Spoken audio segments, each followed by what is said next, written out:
Hi guys, my name is Kellen, an enthusiast of mental health, and I live proudly with ADHD. So today I would want to teach you a little bit more about attention deficit hyperactivity disorder. It presents itself differently in different people. So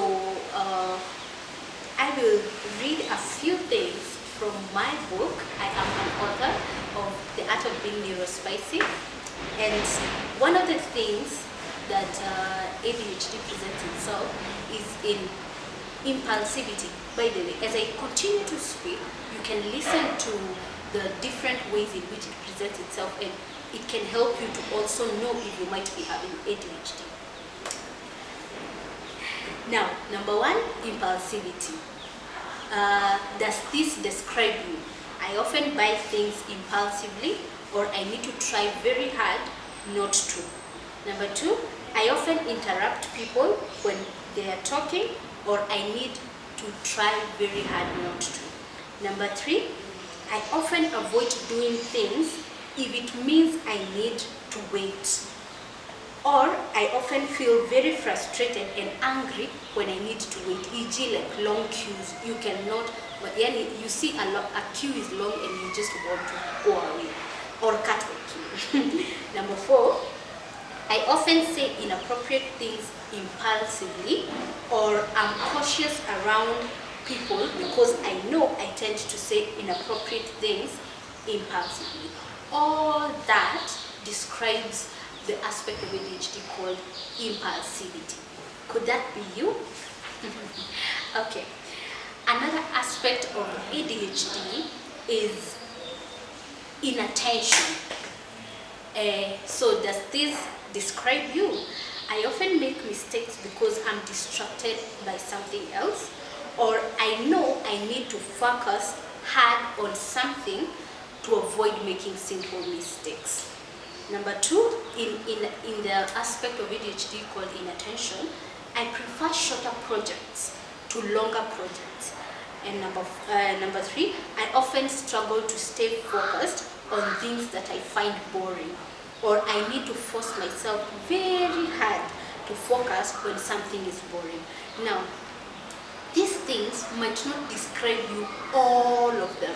It maybe is just one aspect of it, or two aspects of impulsivity and one aspect of inattention, but these aspects are things that are describing somebody who very likely has ADHD. So could that be you? Number three, the third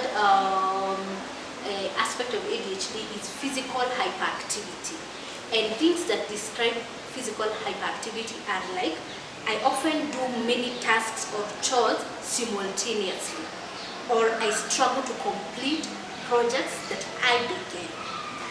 Number two, I'm often fidgeting, changing sitting positions or bouncing legs, tapping my pen, swinging on my chair, or biting my nails.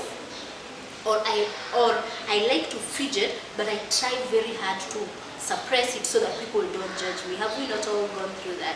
But every time when you're sitting, you're feeling like just doing something, tapping a pen, tearing papers, breaking toothpicks. By the way, I break toothpicks. that's how I fidget. So what's your way of fidgeting? Do you bounce your legs, changing sitting positions? Something else in the aspect of ADHD or physical hyperactivity is I tend to be very messy, or I'm always tidying up because I know my environment can easily become very disorganized or very chaotic. Number four, I hate to stay seated for too long, or I need to be focused on something extremely interesting for me to be seated for long enough. Now, could that be you? Are these things, are you the I? Are those things describing you? So that is about physical hyperactivity. Now, the hyperactivity on the physical might not be same, because there are actually two types of ADHD, the inattentive type and the hyperactivity type, which we will talk about in another video. So your hyperactivity might be mental hyperactivity. And how does mental hyperactivity present itself? Let's continue. mental hyperactivity. Could this be you?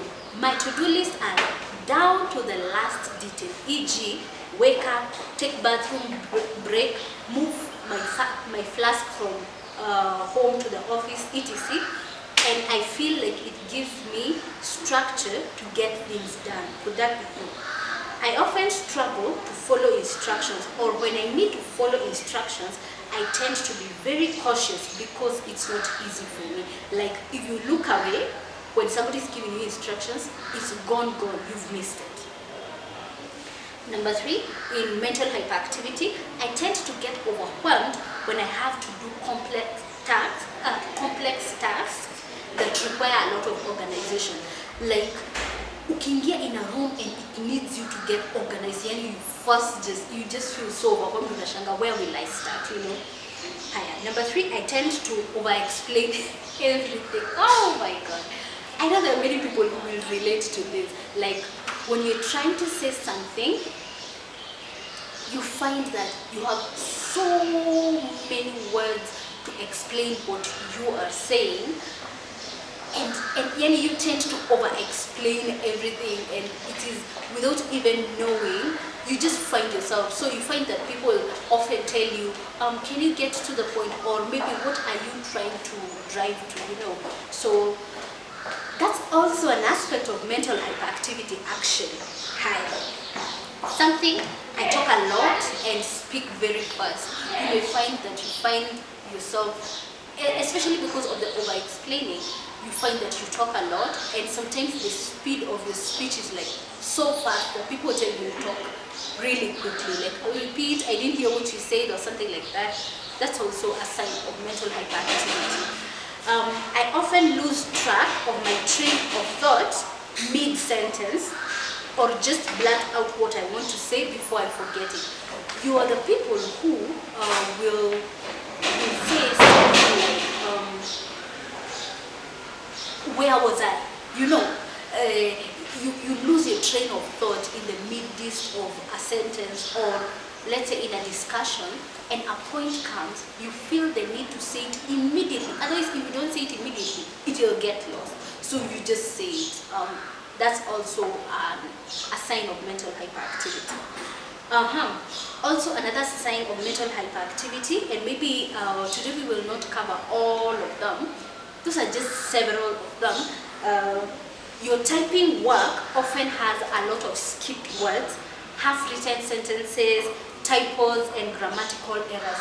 You guys, let me tell you, if you can see my notebook, I remember a boss of mine once told me, you waste your notebook so much. Why? Because my thoughts run so fast that I write half a sentence, and then another half a sentence, and then another half a sentence, and when you look at what I am writing, the only person who can understand is actually me, or I will come back later to finish the sentences, because my thoughts are running so fast, I don't want to forget, so I write naziandika really quickly, you know.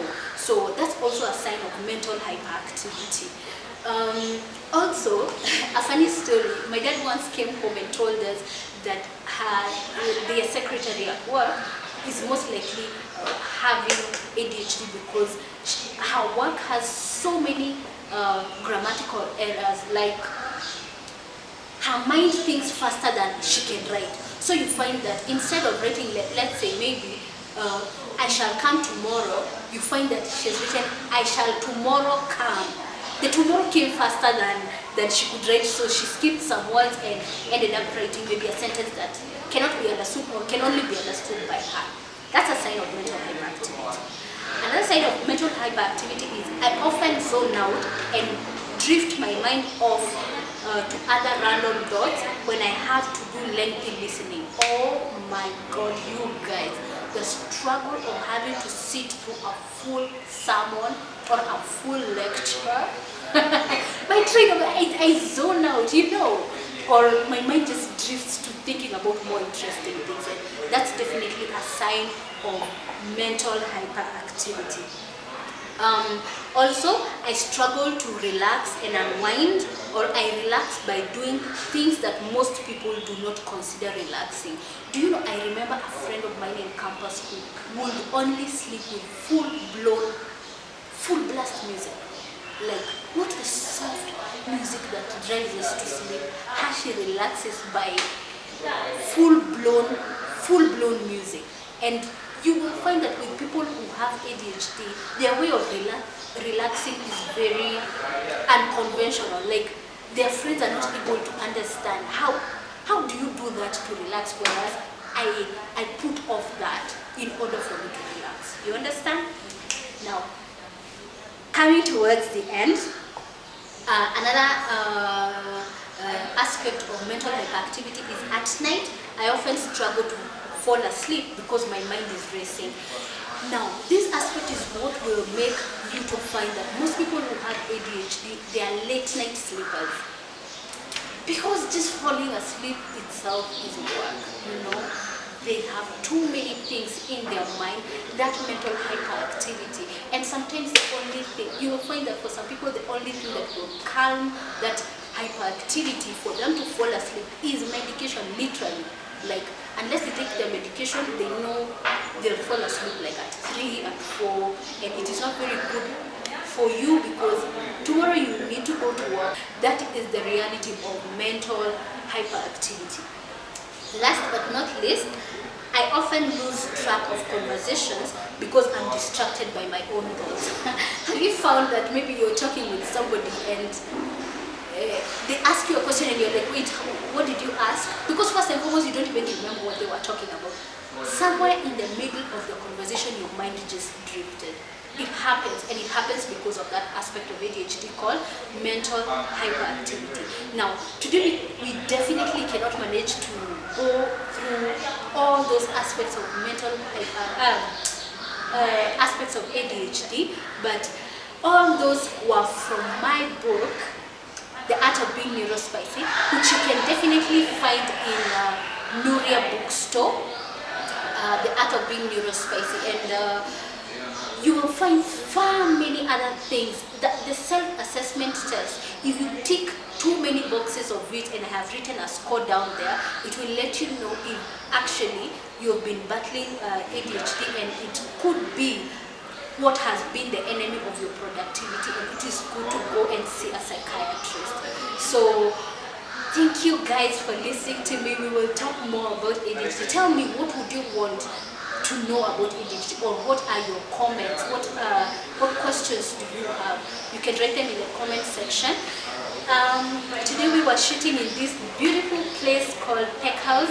It is in Gong, the most serene, just the place where when I want to unwind, I come here because it is just serene and very peaceful. And behind the camera today was Vika Lens. You can go and look from Instagram. He does good work, so I can definitely recommend. Thanks guys for today. See you in the next one. Bye.